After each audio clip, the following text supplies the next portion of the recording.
contrastes. A ver si alguien... ¿Perdón? No, ese es de temporadas, pero este es contrastes. ¿Qué es un contraste?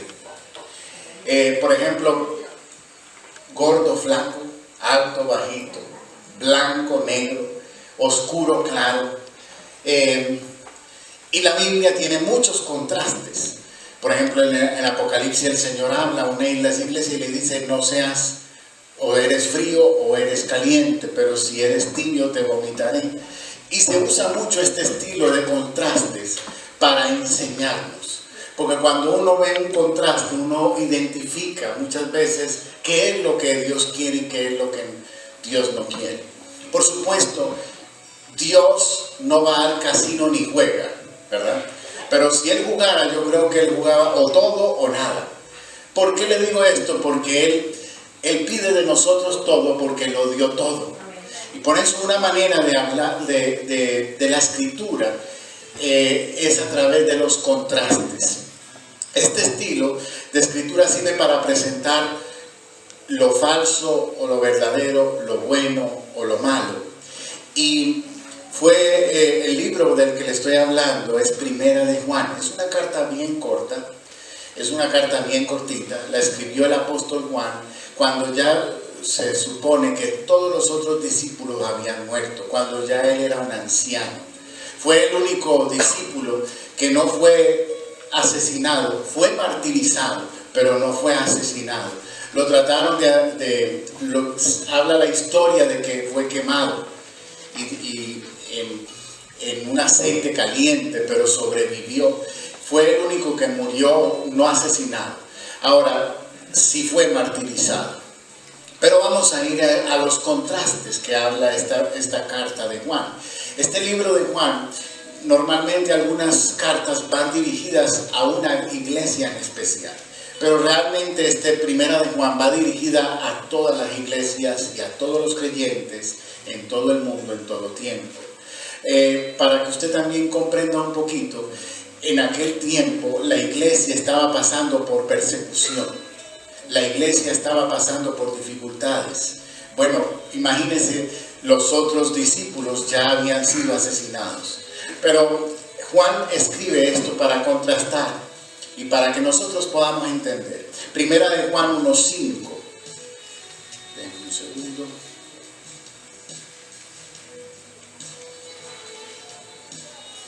El libro de los contrastes. Aquí está.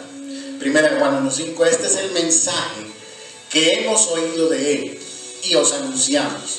Dios es luz y no hay ningunas tinieblas en Él. El primer contraste que encontramos en Primera de Juan es entre la luz y las tinieblas. En Dios no hay tinieblas. Él es luz. Y hay ese contraste entre la luz y la oscuridad. Cuando Dios resplandece su luz sobre nosotros, ¿qué pasa? Se van las tinieblas de nosotros. Por eso es importante entender de que Dios es radical. No podemos decir que somos de Dios y andar en tinieblas. Si somos de Dios, caminaremos en luz.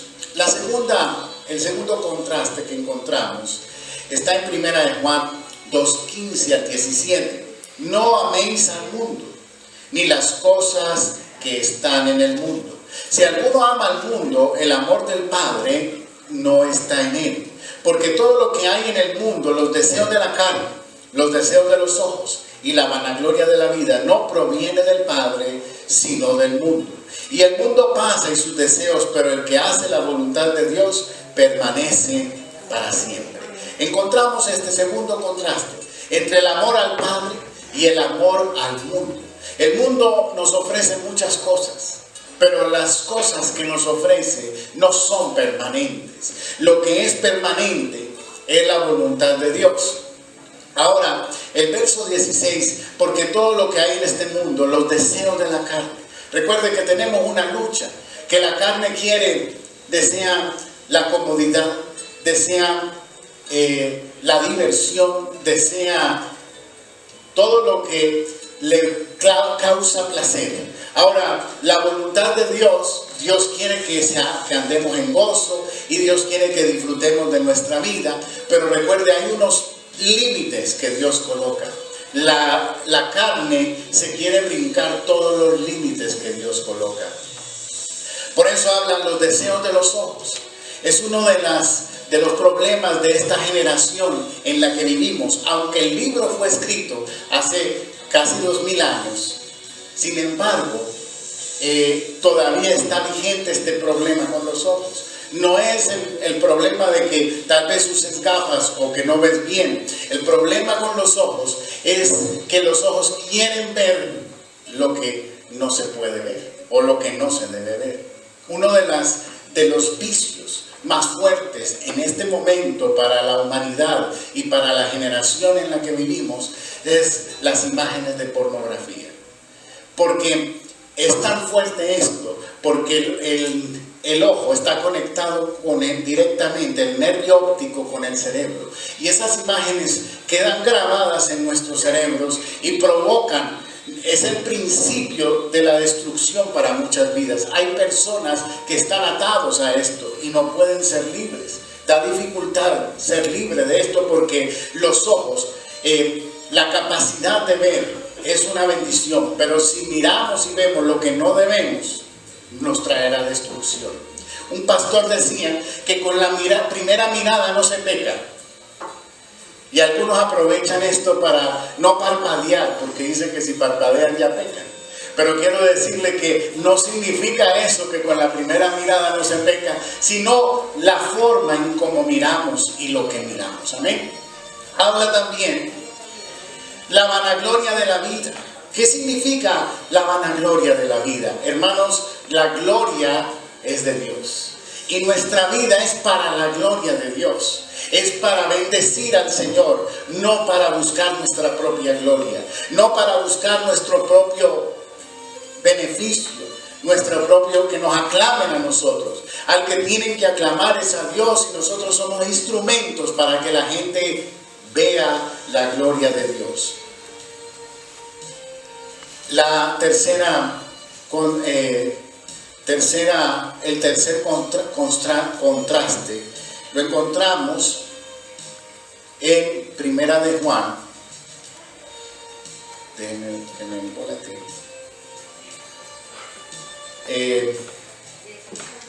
18 al 20. Hijitos, ya es el último tiempo. Según vosotros oísteis que el anticristo viene. Así ahora han surgido muchos anticristos. Por esto conocemos que es el último tiempo. Salieron de nosotros, pero no eran de nosotros. Porque si hubiesen sido de nosotros, habrían permanecido con nosotros. Pero salieron para que se manifestase que no todos son de nosotros. Pero vosotros tenéis la unción del Santo y conocéis todas las cosas. Juan, hace 2000 años escribió que ya era el último tiempo. Ellos estaban viviendo por una gran persecución, por grandes dificultades. La iglesia era perseguida y muchos murieron por causa de Cristo. Pero hoy, después de todos estos años, quiero decirle que nosotros tal vez sí somos esa última generación y estamos en los últimos tiempos. Aquí está el contraste entre Cristo y el anticristo. ¿Qué es Cristo? Cristo representa a nuestro Salvador. Cristo representa a Dios. Cristo representa el amor, la bondad, la misericordia, la fe, la gracia. ¿Qué representa el anticristo? Todo lo contrario a Cristo. La desesperanza, el odio, el rencor, la amargura, el egoísmo. Ese es el anticristo. Y aunque va a manifestarse un día el anticristo en esta tierra, todo aquel que ande en ese espíritu contrario a Cristo es el espíritu del anticristo. Por eso, desde ese momento que Juan escribió hasta el día de hoy, se vienen levantando los anticristos, que son todas aquellas personas que caminan en la voluntad contraria a Cristo. Juan 2:22. Antes de ir al siguiente, hay algo importante que quiero recalcar que dice el verso. Y es que dice que esos anticristos salieron de nosotros. Porque quiero que comprenda, una de las clases que estoy dando ahora en este tiempo en el instituto es las herejías y las falsas doctrinas. Y ellas muestran que la mayoría de los fundadores de estas falsas doctrinas salieron de la iglesia cristiana. En un tiempo eran cristianos y creían como nosotros, pero de repente se desviaron de la verdad y levantaron las falsas doctrinas, las herejías, salieron de nosotros. Hace 500 años vino la Reforma. Martín Lutero, precisamente este año se cumplieron el mes pasado los 500 años de la Reforma. Y Martín Lutero, un sacerdote católico, sacó a la luz la verdad de la palabra de Dios. Él salió de la iglesia mostrando la verdad, pero de la iglesia ha salido gente mostrando cosas que son mentiras, que son engaño, que nos alejan de la verdad de Dios.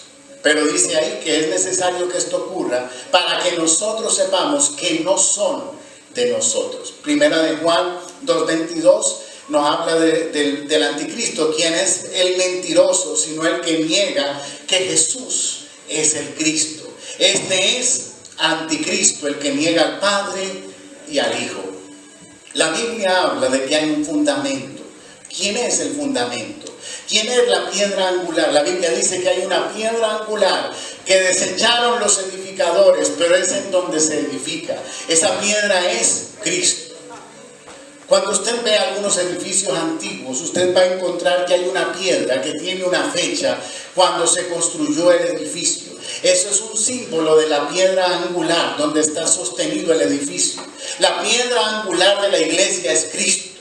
Cuando el Señor le dijo a Pedro, sobre esta roca edificaré mi iglesia, no era sobre Pedro, era sobre la revelación de que Cristo es el Hijo del Dios viviente, y sobre esa roca se edifica la iglesia. Pero es una roca tan sólida, tan poderosa, que muchos edifican sobre esa roca. La Biblia dice que tenemos que mirar cómo edificamos sobre la roca, porque lo que es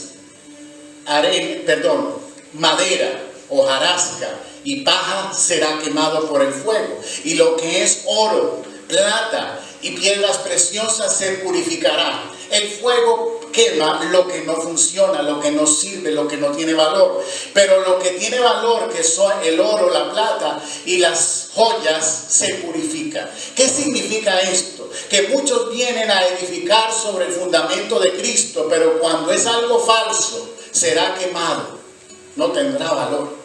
Lo que la verdadera palabra, la verdadera enseñanza, es la que cuando venga el fuego, será purificada y no desaparecerá. Es muy fácil usar a Cristo como fundamento. Los mormones vienen y te predican con la Biblia, pero atrás tienen otro libro que no es la Biblia. Pero ellos comienzan con la Biblia. Los testigos de Jehová te hablan de Jesús, pero no creen que es el Hijo de Dios. No creen que es el Salvador de este mundo, el Hijo de Dios. No creen en la deidad de Dios, de Jesucristo como Dios. Y cuando una doctrina elimina a Cristo como Señor y Salvador, ya es una herejía, ya es una enseñanza incorrecta. Nosotros tenemos que entender que el centro de nuestra vida es Jesucristo. Y Él es el camino, la verdad y la vida. Y nadie llega al Padre sino a través de Jesús. Ese es el camino que Él nos ha trazado. Hay una teología que se llama la teología de la liberación. ¿En qué consiste esa teología? Es la que usan los movimientos de izquierda, el comunismo. Porque ellos dicen que Jesucristo fue el primer comunista. Y es que Jesucristo funciona para lo que le podamos poner, porque es un gran fundamento, y muchos están usando a Cristo. Los musulmanes hablan de Jesús como el profeta, pero Jesús no es solamente un profeta. Jesús es Dios encarnado. Jesús es el Salvador de este mundo. Jesús es nuestro camino al cielo.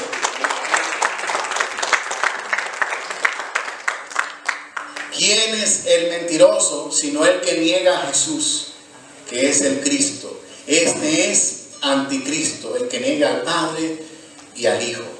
Usted tiene que entender que muchas religiones le van a hablar de Jesús, pero cuando inmediatamente lo sacan de la salvación y el centro, ya te va a extraviar. Esa doctrina es equivocada.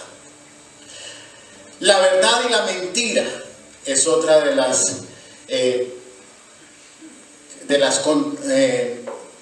las contrastes. Primera de Juan 2:21. No os he escrito como si ignoréis la verdad, sino porque la conocéis y porque ninguna mentira procede de la verdad. Ahí hay otro contraste entre la verdad y la mentira. Una de las partes de la armadura del creyente es el cinturón que sostiene la armadura, y ese cinturón significa la verdad. Quiere decir que cuando andamos en mentira estamos con una armadura sin cinturón, y el que anda en mentira en cualquier momento se le cae la armadura y va a quedar desnudo. Cuando usted habla mentira, de repente queda desnudo cuando se sale a la luz en la mentira en que caminaba. Por eso Jesús y Dios es verdad, y la verdad nos hará libres. Todo lo demás está fundamentado sobre la mentira. Le comentaba que estoy dando esta clase, y la semana pasada tuvimos una cita de Dios con una persona metafísica. Nosotros fuimos a hacer una visita a alguien que necesitaba, y ahí encontramos un hombre metafísico, y él empezó a hablar y hablar. Al principio parecía todo muy bueno, pero después entró en la reencarnación, y después empezó a usar la Biblia para demostrar de que Jesucristo había reencarnado. Cuando la Biblia dice que Jesús dijo es necesario nacer de nuevo, él dice que esa es la reencarnación, y que Jesucristo había reencarnado 9 veces, y que Buda era una de las reencarnaciones de Cristo. Estaba bien preparado, está escribiendo 2 libros. Es un anciano como 80 y pico de años, y está bien preparado en la metafísica. Y cuando usted lo escucha y cuando usted lo ve, se ve un hombre lleno de fuerza, joven. Pero recuerde que no todo lo que se ve es de Dios. Porque todas las falsas doctrinas, por eso es que es peligroso, porque la falsa doctrina parece buena, pero en el fondo, cuando Cristo deja de ser la salvación, y cuando toda falsa doctrina lo que hace es que dice que tú y yo tenemos que hacer algo para ser salvos. Que todas las religiones falsas están fundamentadas en el poder humano para salvarse. Y cuando usted trata de salvarse a sí mismo, se va a perder, porque la única salvación es Jesucristo. Y no puedo entrar más en todo lo que este hombre nos dijo. Estaba mi esposa, estábamos juntos, y no puedo entrar más en esto porque fue una conversación de 1 hora, pero yo decía, Señor, este hombre está tan preparado que si la iglesia no está preparada serán engañados. Muchos están viniendo a la iglesia y no tienen un fundamento, y de repente están extraviados en una religión equivocada, en una doctrina equivocada. Por eso es importante el fundamento de la palabra de Dios, para que cuando alguien como estos, yo no pude ni discutir, él no dejaba hablar, pero ¿sabe? Cuando yo vi que no dejaba hablar, empecé a preguntar, porque es ideal para mi clase, porque me empezó a decir todo lo que pensaba. Es la metafísica es una unión de todas las religiones, y es bien peligroso. De manera que usted debe prepararse en la palabra de Dios y estar seguro en quién ha creído, quién es su Salvador, quién es el centro de su vida. Seguimos con 1 Juan 3, 8 y 9. El que practica el pecado es del diablo, porque el diablo peca desde el principio. Para esto apareció el Hijo de Dios, para deshacer las obras del diablo. Todo aquel que es nacido de Dios no practica el pecado, porque la simiente de Dios permanece en él, y no puede pecar porque es nacido de Dios. Y esto parece una contradicción, porque la Biblia en otra parte dice que el que dice que no peca, ¿qué pasa? Ya pecó porque es mentiroso. Y aquí dice que el que practica el pecado no es de Dios. Ahí hay una palabra muy importante, la práctica.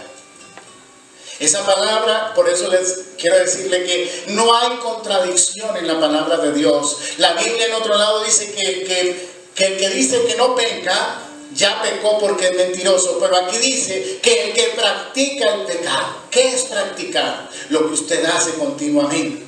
Por ejemplo, su trabajo, esa es su práctica. Si usted hace un deporte, esa es su práctica. Lo que usted continuamente hace. Y aquí lo que está diciendo es que el que tiene a Cristo no puede constantemente vivir en pecado. No puede practicar el pecado. Cuando nosotros pecamos, sentimos remordimiento. Sentimos que el Espíritu Santo nos está hablando y nos está diciendo, no lo hagas. ¿Por qué hiciste eso? En otras palabras, metiste la pata. ¿Verdad?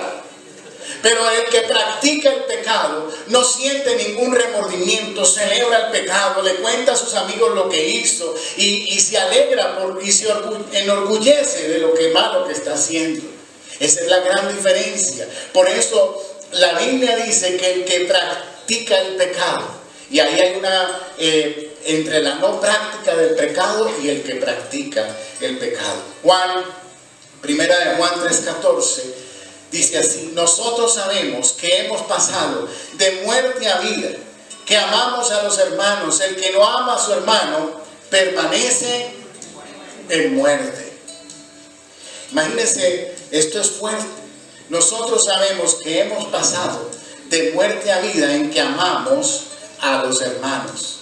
El que no ama a su hermano permanece en muerte.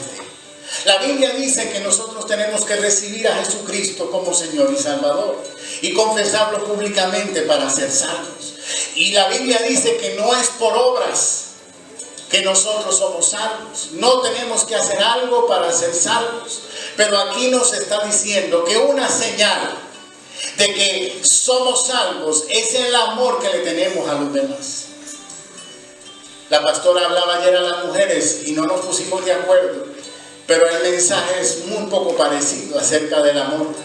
Y es que Dios está haciendo énfasis en esto, porque una de las cosas que muestra, una señal que muestra que alguien tiene a Dios en su corazón es cómo ama a los demás. Si usted no puede amar a su hermano que ve, ¿cómo puede amar a Dios que no ve? Dice la Biblia. Por eso el amor es una de las señales de que Cristo está en nosotros. Yo no tengo que amarte para ser salvo. El Señor me salvó y eso provoca que yo te ame. No es que yo tengo que amarte para ser salvo. Es que Cristo cambió mi vida y provocó y me puso el amor de Él en mi corazón y ahora yo puedo amar. Por eso el amor hacia los demás es una señal. Primera de Juan. Este es 15, 16. Todo aquel que aborrece a su hermano es homicida. Y sabéis que ningún homicida tiene vida eterna, permanente en él. En esto hemos conocido el amor en el que Él puso su vida por nosotros. También nosotros debemos poner nuestra vida por los hermanos. Y aquí fue uno de los pasajes como que se le fue la mano a Juan, porque está diciendo que el que no ama a su hermano, el que aborrece a su hermano, es asesino. No lo dije, espérese, que no lo dijo el pastor Felipe, lo dijo Juan, inspirado por el Espíritu Santo. Está diciendo que cuando usted aborrece a su hermano, es un homicida, es un asesino. Cuando usted dice, yo me voy a sentar en el lado derecho porque el que se sienta al lado izquierdo me cae mal y no quiero ni que me hable. Hello. Pero eso no es en esta iglesia. Pero tenemos que aprender a amar. Tenemos que aprender a perdonar. Hay gente que es fácil de amar. Hay otra gente que hay que amarlo con fe. Pero hay que amarlo. nosotros tenemos que entender que parte de que Dios está en nosotros es que podamos amar. Algunas doctrinas dicen que la salvación no se pierde, pero aquí tenemos otra prueba de que la salvación se puede perder, porque dice que todo aquel que es nacido de Dios, el verso 16, en esto hemos conocido, todo aquel que aborrece al hermano es homicida, y sabéis que ninguna homicida tiene vida eterna permanente en él. O sea que puede tener vida eterna, pero no permanente. O sea que se puede perder la vida eterna, porque ahí lo dice, que tiene vida eterna, pero no permaneció en él, porque aborreció a su hermano.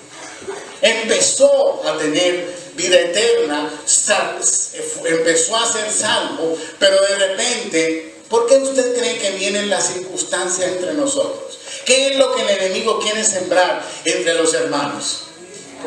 Discordia, enojo, división, rabia, molestia. Porque si eso entra en nuestro corazón, entonces sabe Dios, sabe el enemigo que nos puede quitar, podemos perder la vida eterna. Dile al que está a tu lado, es mejor que me ames. Dile.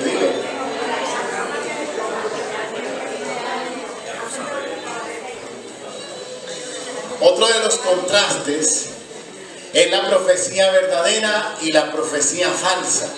Primera de Juan 4:1 dice: amados, no creáis a todo espíritu, sino probad los espíritus si son de Dios, porque muchos falsos profetas han salido por el mundo. En esto conoced el Espíritu de Dios, por todo espíritu que confiesa que Jesucristo ha venido en carne es de Dios. Yo creo en los profetas y yo creo en la profecía. Pero también dice la Biblia que hay falsos profetas y que hay verdaderos profetas. La palabra no puede ser juzgada, porque la palabra es la palabra de Dios. Pero la profecía, la Biblia dice que podemos juzgar la profecía. ¿Y cómo se juzga la profecía? Usted no puede tratar de hacer que se cumplan las profecías en su vida. Cuando Dios te da una palabra profética, usted no tiene que hacer nada para que eso se cumpla. Por ejemplo, antes de yo ser pastor, Dios me dio una palabra profética a través de una persona, donde la palabra era que yo iba a ser pastor en una iglesia histórica. Esta es la primera iglesia de West New York, es una iglesia histórica. Pero eso fue una palabra que me dieron antes de yo ser pastor. Cuando vinimos a este lugar y empezamos a rentar el espacio, yo no me acordaba de esa palabra profética. Cuando el pastor americano se retiró y yo quedé al frente de todo, fue que el Espíritu me recordó esa palabra profética. Pero yo no podía decirle al pastor que estaba antes: váyase, que a mí me dieron una palabra profética de que yo soy el pastor de aquí. No, todo tiene que pasar cuando Dios te da una palabra profética. Esa palabra profética tiene el poder dado por Dios para cumplirse. No trate de ayudar a Dios, Dios no necesita ayuda. Eso fue lo que le pasó a Abraham y a Sara. Dios le dio una palabra profética: vas a tener un hijo. Y Sara dijo: coge a la colaboradora. Y trataron de fabricar la promesa, la palabra profética. Usted no tiene que fabricar nada. Dios, cuando te dice algo, Él lo va a hacer. Amén. Ahora, hay gente que está usando la palabra profética para manipular. Hace años atrás, cuando empecé en una iglesia donde conocí a mi esposa, había una pareja y la mujer era anciana y el esposo era joven. Y todas las mujeres, las muchachas, yo recuerdo, estaban detrás del muchacho. Y venían donde ella y le decían, o sea, pensaban que era la suegra, que era la mamá del muchacho. Y él le decía: no, yo no soy la mamá, yo soy la esposa. Pero es que la diferencia de edades era demasiada. ¿Por qué? Porque se casaron por profecía. Alguien les profetizó que eran marido y mujer y salieron y se casaron. Usted no se puede casar por profecía, usted se casa por amor, no por profecía. Porque hay gente que manipula la profecía viene para confirmar algo que Dios te ha dicho o porque algo que va a suceder, que tú no tienes que provocar, que se va a provocar porque es Dios. Amén. Entonces, es muy interesante si ahora alguien te dice, te doy una palabra que te vas para el África. Tú no puedes coger la maleta e irte para el África, a no ser que ya Dios haya tratado contigo y que te esté mandando desde hace tiempo para el África, y eso viene como una palabra de confirmación. Pero si a ti te dan una palabra que tú nunca has recibido de parte de Dios, usted la guarda y dice, bueno, yo espero.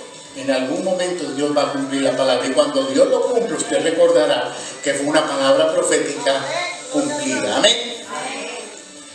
Primera de Juan 4:18 dice: en el amor no hay temor, sino que el perfecto amor echa fuera el temor, porque el temor lleva en sí castigo, de donde el que teme no ha sido perfeccionado en el amor. Es una de las diferencias grandes entre el Antiguo Testamento y el Nuevo Testamento, entre la congregación del Antiguo Testamento y la iglesia.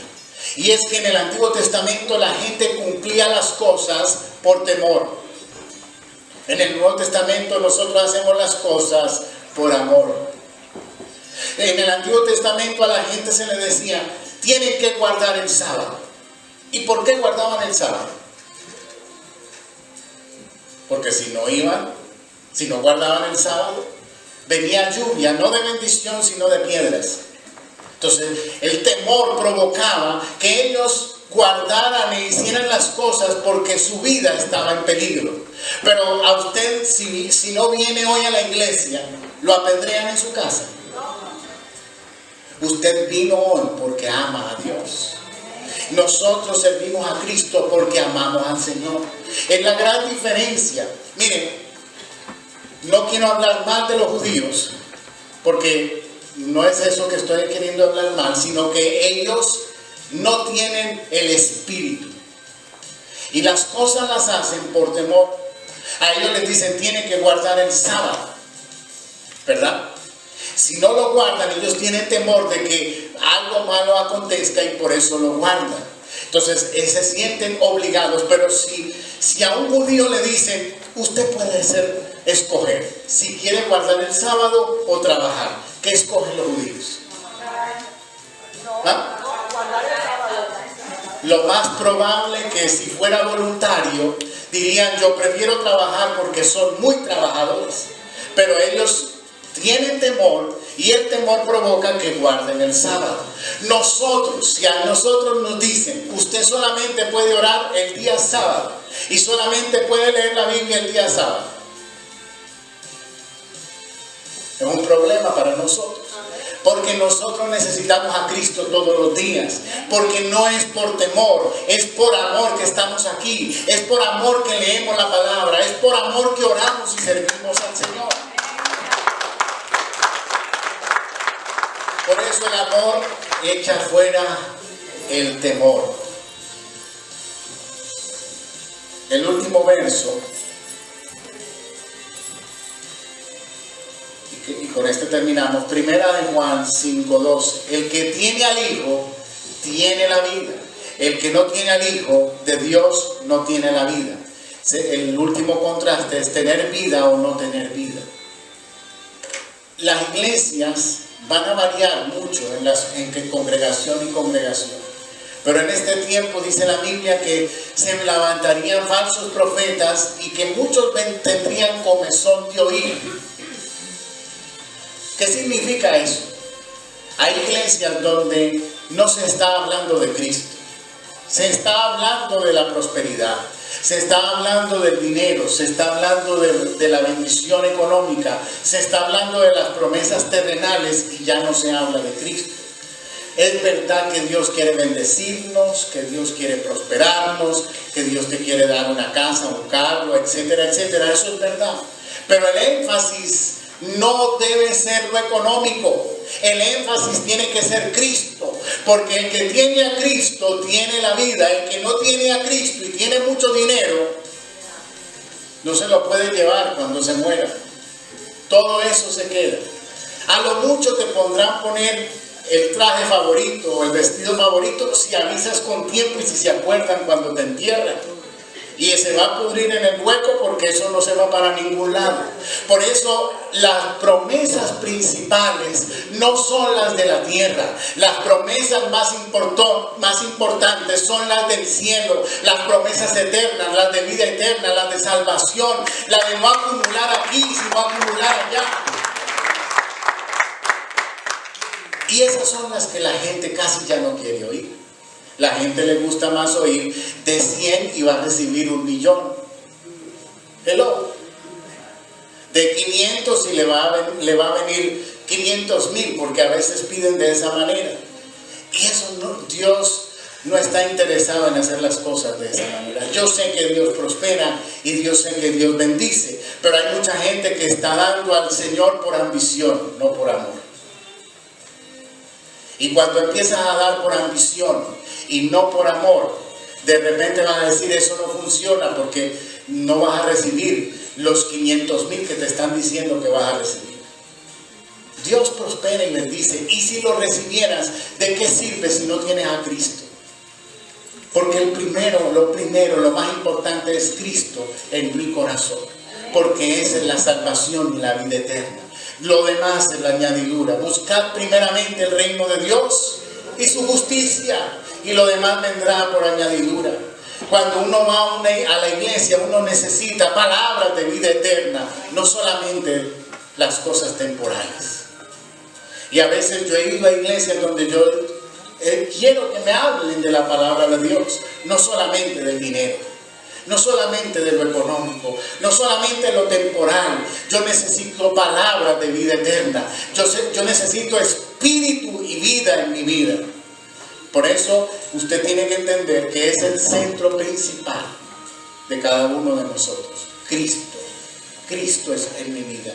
Y usted tiene que estar seguro de que tiene a Jesús en su corazón. Porque las cosas de este mundo van y vienen. La salud va y viene, la economía va y viene, muchas, hasta las relaciones personales a veces van y vienen, pero Cristo es el único fiel, y ese es el que tenemos que estar seguros. Por eso Pablo le decía a la iglesia que cuidara su salvación con temor y temblor. Ese temor y ese temblor es entender que yo tengo que amar a mi prójimo, que es una señal, ¿sabe? Es muy importante, es muy bueno que si yo cojo un alfiler y lo chuse, ¿qué pasa? ¿Ah? ¿Alguien necesita un chuzón? Pero eso es maravilloso. Miren, le voy a decir algo, es maravilloso que a usted le dé dolor de cabeza, es maravilloso que a usted le duela la espalda, es maravilloso todo eso, ¿sabía? Sí, es maravilloso. ¿Por qué me dice que no? Es maravilloso porque es una señal. Es una señal. Cuando a usted le duele la cabeza, es una señal de que algo está pasando en su cuerpo. Si usted no tuviera esas señales, ya se hubiera muerto. A mí no me gusta el dolor, pero si el cuerpo no me avisa que algo está pasando, nos morimos. Hay una enfermedad que la gente no siente el dolor y no dura, porque no hay señal. Por eso, pero es necesario, son señales que Dios ha puesto para que nosotros nos cuidemos. Imagínense que yo no sienta dolor, le pongo la mano al fogón, ahí se empieza a quemar la mano y yo tranquilo como si no hay la mano quemándose. Pero cuando yo le pongo la mano al fogón caliente, yo inmediatamente hago así, porque es una señal. Y la Biblia habla de unas señales que nos van a identificar que algo está pasando. ¿Qué estás sintiendo con tus hermanos? Es una señal. Si tú no amas a tu hermano, es una señal de que algo espiritual está mal. Porque es el mensaje de Juan. El mensaje de Juan es: si odias a tu hermano, eres un homicida. Si no amas a tu hermano, la vida eterna no es permanente en ti. Es una señal. Por eso yo le digo, evaluemos ahora qué está pasando en nosotros. Si verdaderamente amamos a nuestro prójimo, si verdaderamente amamos a nuestros hermanos, porque es una señal. Por eso Pablo le decía a la iglesia, cuida tu salvación con temor y temblor. Y es mi relación con mis hermanos, mi relación con los demás es lo que tengo que cuidar. Fácil decirle, Señor, yo te amo, pero Dios quiere ver que ese amor es verdadero. ¿Cómo te relacionas con los demás? Ama a tu prójimo como a ti mismo. Ama a Dios sobre todas las cosas y a tu prójimo como a ti mismo, y entonces se cumple toda la ley y los profetas. Amén. Espero que le haya sido de edificación la carta de Primera de Juan.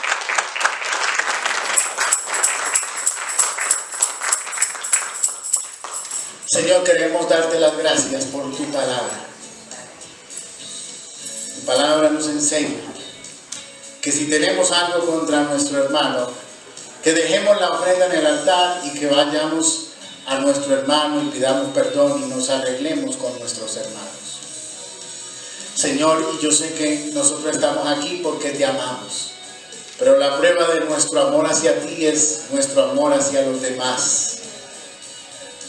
¿Cómo tratamos a los demás? ¿Cómo somos con las demás personas? Tú cambiaste nuestras vidas, tú has derramado tu amor sobre nosotros y hoy podemos decir, tenemos la capacidad de amar y de bendecir a los demás. Señor, quiero que oremos los unos por los otros en este momento. Señor, oro por mis hermanos, si usted sí puede, ore por el que está a su lado, bendígalo en este momento. Quiero que oremos los unos por los otros. Señor, bendice a cada uno de mis hermanos, abra su boca y hable y bendiga a su hermano que está a su lado.